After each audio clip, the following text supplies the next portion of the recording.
Welcome back to Exploring Distant Worlds. We're going to be taking a bit of a sidetrack for this episode. Was planning, as I mentioned, to get into colonization, but something very, very special has come up. And so we haven't progressed the time forward that much further. We've still got only 74% here of colonization completed. We have done one interesting thing worth noting, which is that we've formed a trade agreement with the Otranto Collective, and we can now see where they are. They're over here to the right of us. We discovered what was going on here in Bakura, and that's actually an independent colony of Baskara, which is the same race that they are. So I imagine they'll be taking that over very quickly. We could try to go that route, but I think we have far more of our own items to develop to need to worry about that. But the big sort of attention grabber that we found here in Woostre, one of our further exploration tasks, and if we head up here to the upper part of the system, on the ice moon of Totok, we have found Imperial Archive 223. Well, that's a very generic name. And that gives us a development bonus for the colony. And we've got a picturesque description there. But we're not going to be colonizing ice moons anytime soon, so why do we care? Well, if we take a look at our messages, we can see that we have discovered a secret form of government here. The Way of the Ancients. This can provide us with special benefits that are unavailable to other empires. From what I have read, only the first empire that discovers this is able to adopt the Way of the Ancients, and everybody else is sort of stuck without it, so it's a permanent leg up and a big one, which is why I put out on Discord, on YouTube, on the forums at Something Awful, just a feeler for people to respond. Do we really want to take this step? Would you like to make this jump? And the answer was overwhelmingly yes, almost universally. So we are going to dive in and take this benefit form of government that was followed by the original inhabitants of the galaxy thousands of years ago, but what became of them is not stated. So we're getting a little bit more of a picture of the backstory. Now ignore this down here in terms of the F key, because F12 is actually your fleet. F6 is where we want to go for the Empire summary. And let's take a look at exactly what our specifics are. So, okay, war weariness down from a 30% benefit to normal. Troop recruitment is now going to take normal amount of time instead of going faster, but everything else is going to be a positive change from monarchy. We're going to have reduced maintenance costs so we can maintain a larger military. Much higher approval, meaning we can jack our taxes up. Increased growth rate, much increased research speed. I mean, that's just self-evidently going to be a massive boost. Reduced corruption and increased colony income. So the net effect of this should be to have us accelerate our process through the tech tree, which should be, I think, good for the purpose of demonstrating the game, and also, help accelerate through our process of building up, dealing with pirates, etc., and definitely make sure we're in a position to carry this through as long as we're going to want to see as much as we can. So we have the warnings here about it can have negative effects on our empire to have a revolution change form of government, but see, it's going to lower development levels on our colonies, etc. Note our current population, because we're going to see that take a hit. It's almost 5.3 billion. Larger empires, though, would not fare as well for having a revolution, so the fact that we only have our home planet, or moon, is really going to be a benefit. Okay, so let's see how this goes. We lost, about 100 million plus. That actually could have been worse. And I think, there we go. We're going to hop back to where we want to be. And notice that our approval was plus 16. Now it's plus 30. So we can jack up these taxes well into the 40s.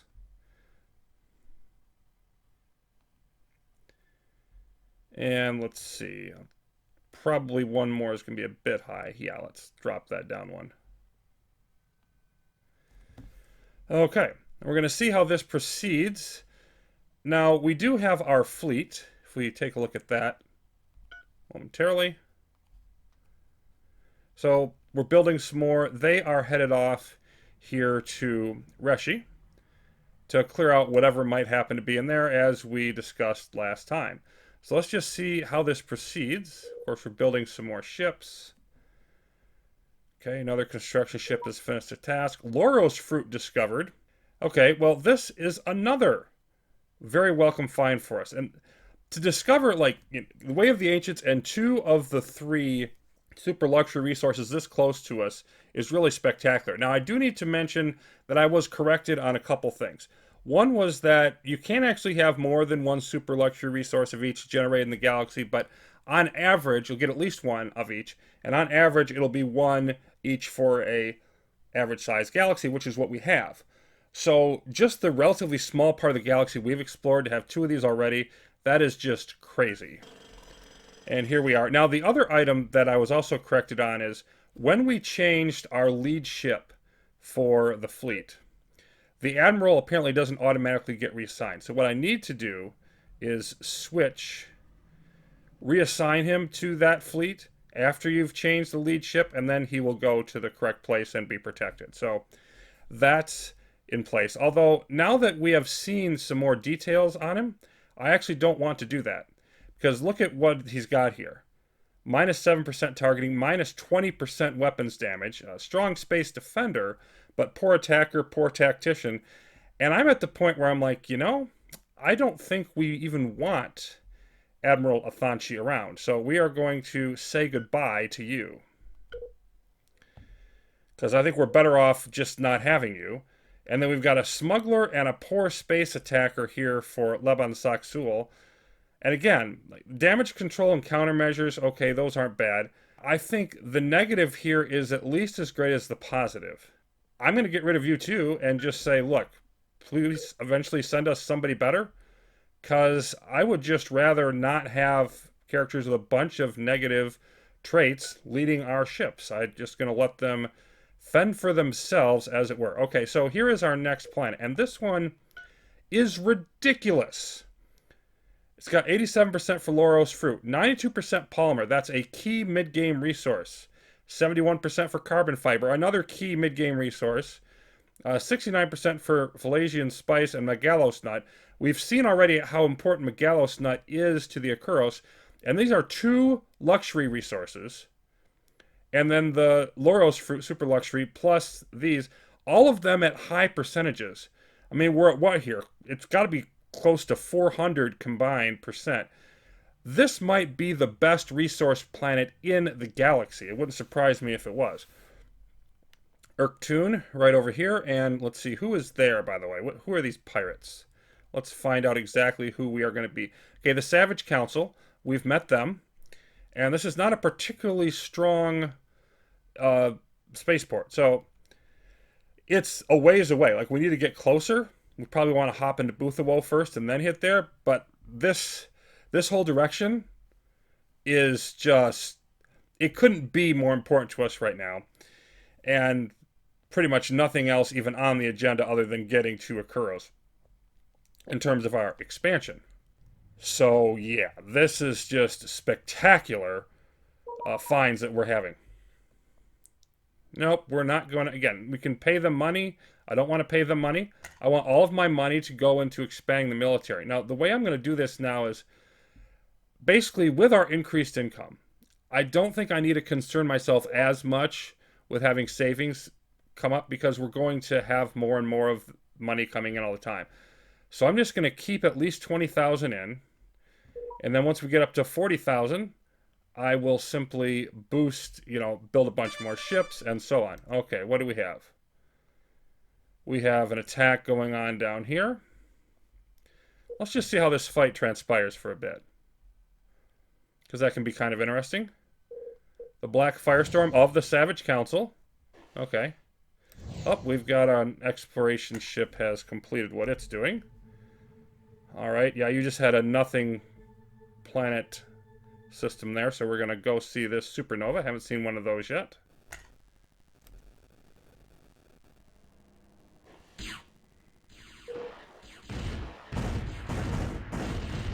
Looks like we're doing pretty well.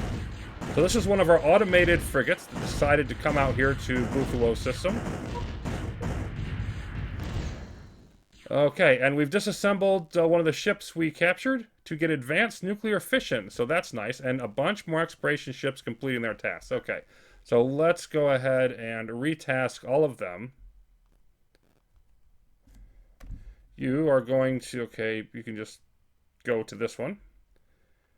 And we still can explore into this territory that the Utrantu Collective has. We just can't actually expand and, colonize and everything in there. You're finished here. Let's see, which direction do I want you to go? I think I'll have you continue further down.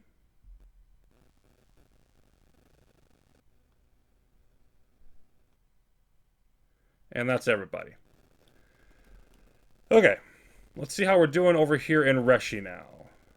So we've got, okay, we have the black market cartel in the area. So let's clear them out if we can. And I think, I'm not sure if we'll get away with it, but let's try capturing their ship that is in the area. Now I also want to move out a construction ship into this system because there's one of the planets. Was it this one? Yeah. Reshi 1. Necrostone and Ameros Crystal. And that's going to fill one of the gaps that we have in terms of resources that we have available. So we'll just have you come out here.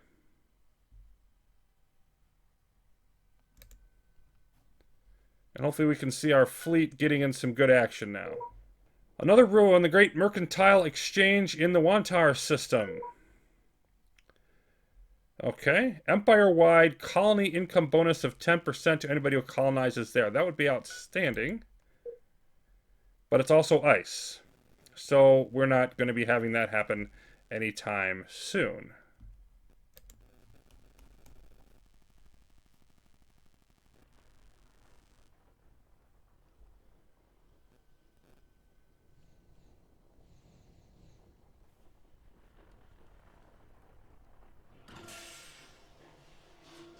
See if we're able to capture you before you warp out.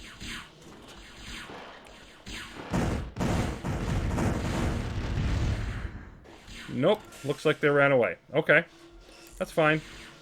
Just gonna eliminate this station.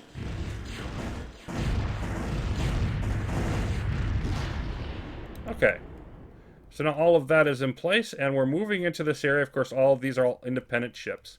And I want to keep right on going, of course, to Ulabrea.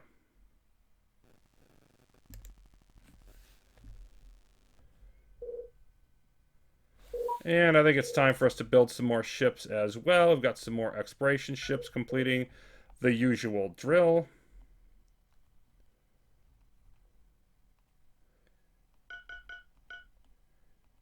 And we're just going to keep on escalating as quickly as we can so we can fend off everything that we're going to need. I need to get back onto just military here. Okay. So 2 of you may automate. And all of you join the fleet, which I've changed the name of because they're no longer stuck in Kerbis.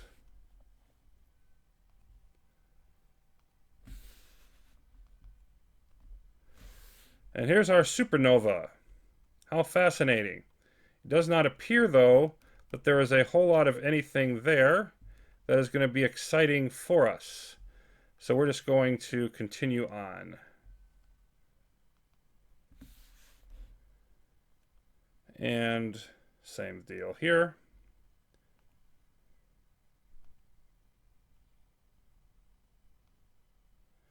And that's everybody.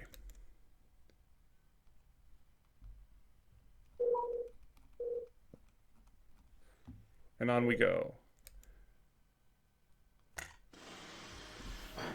Okay, refit our final one here. I'm going to have you actually come back out here and finish this off because that Artilus has now been eliminated. Dire Impulse. Okay, you finished here.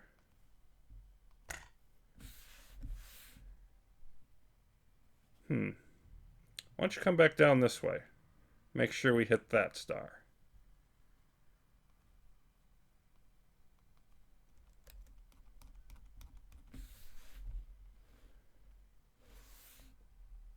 And we have almost arrived.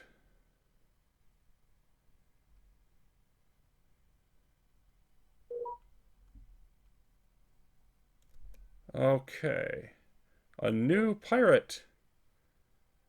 Moderate strength. We'll need to be fairly concerned about them, but not overly so. Now, the dark minerals are occupying this area, and we don't want to mess with them, or we want to kick them out. So this is where we're going. This moon down here, Unarg. That's the key point in taking this system. Those two luxury resources that we mentioned before. They want to kick them out of here, but are they on anything that we care about? We could get more fuel there.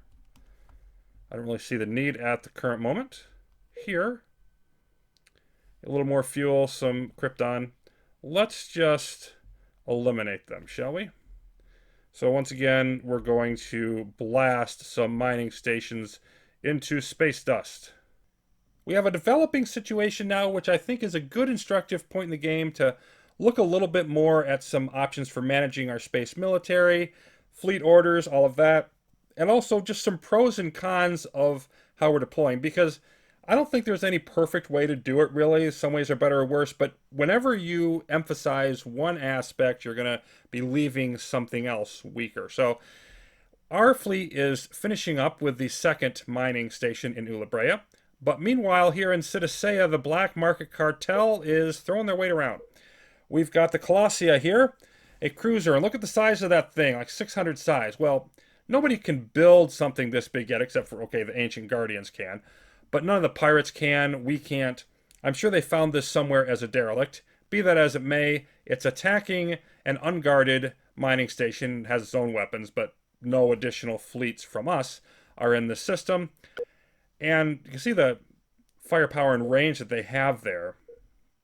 This is almost half of their fleet, and it would take quite a bit of our force to really have a chance of knocking this thing down, particularly with the range advantage that it has.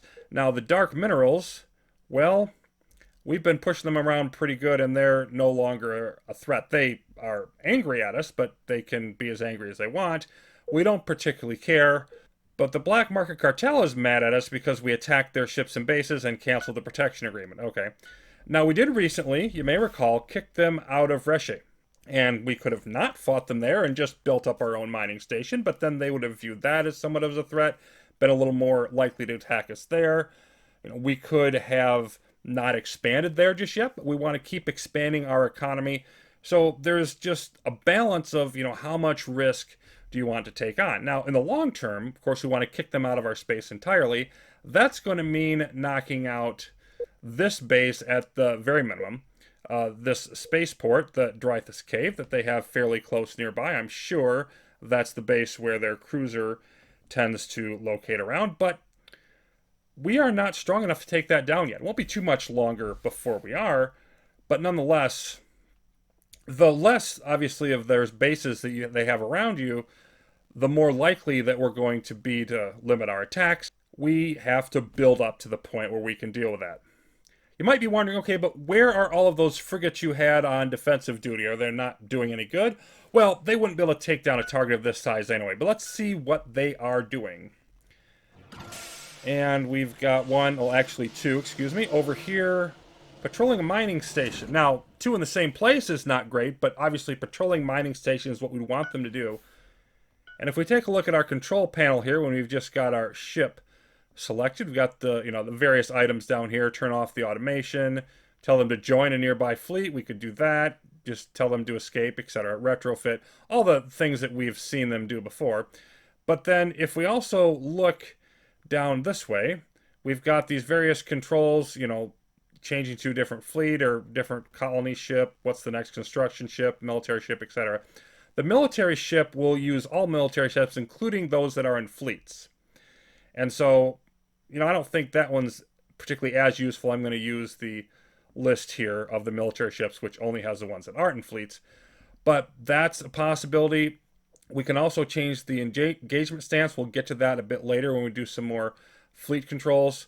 But for example, if we've got a bunch of colonies in the galaxy, or, I had a few ships off here doing something, I don't know what happened to them, you can go to the next idle ship. It's really useful to locate a particular ship in a hurry.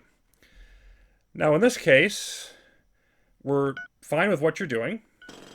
So the next ship down the list, well, okay, you're patrolling another mining station. Okay, We're fine with that as well.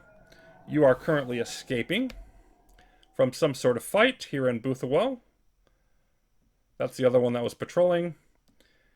And okay, you're on an escort mission, which I kind of wish you weren't, but they will get assigned to that sometimes. And you're attacking something. You're attacking the Trusty Victory. You're trying to go over here, but it looks like it's just moved or something. This is the Trusty Victory, an exploration ship of one of the pirate factions that's sticking its nose where it doesn't belong in our home system. And then we've got a couple more frigates here about to finish.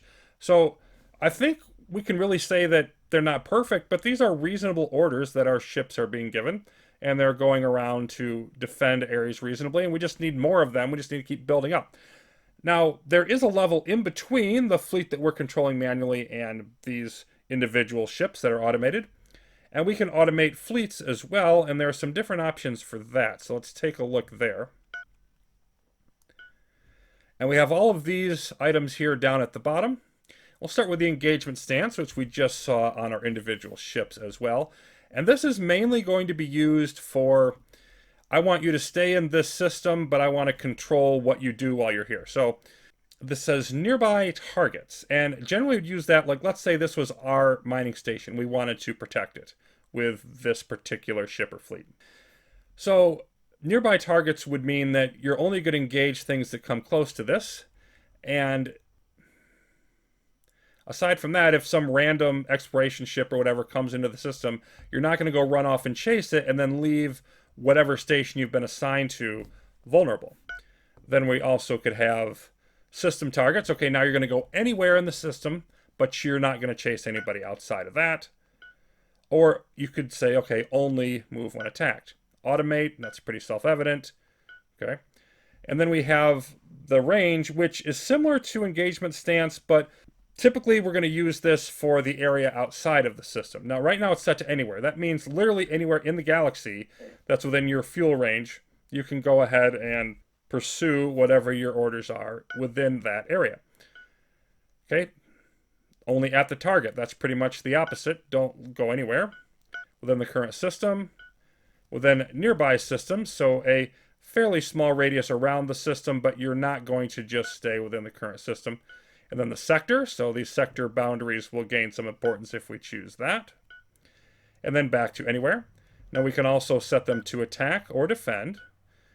And then this here is just the manual instruction, go attack a target.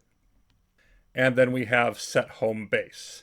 Now, set home base is typically used with combination of the defend posture. So let's see how that might work. If we were to set your home base to be our home location on the moon of Reese. Got to find it right over here. It is. Okay. Notice that it's based at Reese. And then if we were to set it to defend, it is going to want to come back in this area. So once it's finished what it's doing and has a chance to group up with all the other members of the fleet, then they would automatically come back here.